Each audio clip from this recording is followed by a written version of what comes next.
I absolutely agree with the spirit of what's being shared here. It's not as precise as I would like. Do not set up your LLC in Wyoming, Delaware, or Nevada. I'm tired of people coming to me and asking, Carter, should I set my company up in one of these states because they don't have state taxes or they have better asset protection? Here's the thing. The IRS clearly states that you have to set up your LLC in the state that you either do business in or in the state that you reside in. So if you don't do business in Delaware, Nevada, or Wyoming, or you don't live there, you cannot set up your LLC there because that you are illegally avoiding state taxes. Now here's what you can do.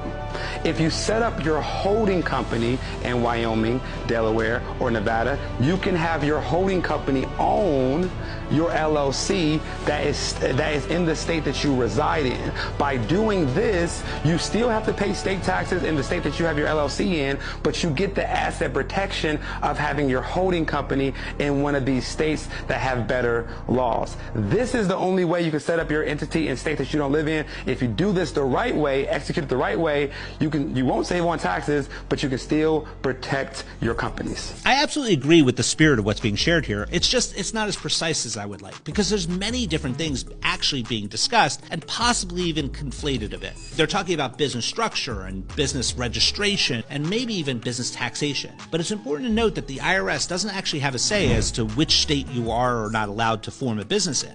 That's actually a state-specific thing. Every state is going to have its own statutes with regard to the type of businesses that are able to be formed there and operate and be registered within those respective states. The IRS is going to really just control the federal taxation, if you will, of that business enterprise. The states and maybe even the municipalities are going to have a say over the state and local taxation of the business. You can absolutely form a company in state A and do business in state B, and that may simply just require you to register company A, if you will, as a foreign entity doing business in state B, if that is indeed what is happening. I have an entire framework I call the Real Wealth Matrix, and I've been teaching it to business owners for nearly 30 years, and it incorporates legacy, ownership, and operations in that framework so that you can build out infrastructure to accomplish a variety of different goals. And we utilize trusts, holding companies and operating companies, but all of them are aimed at helping you win at the game of business. There are a lot of rules when it comes to trying to win.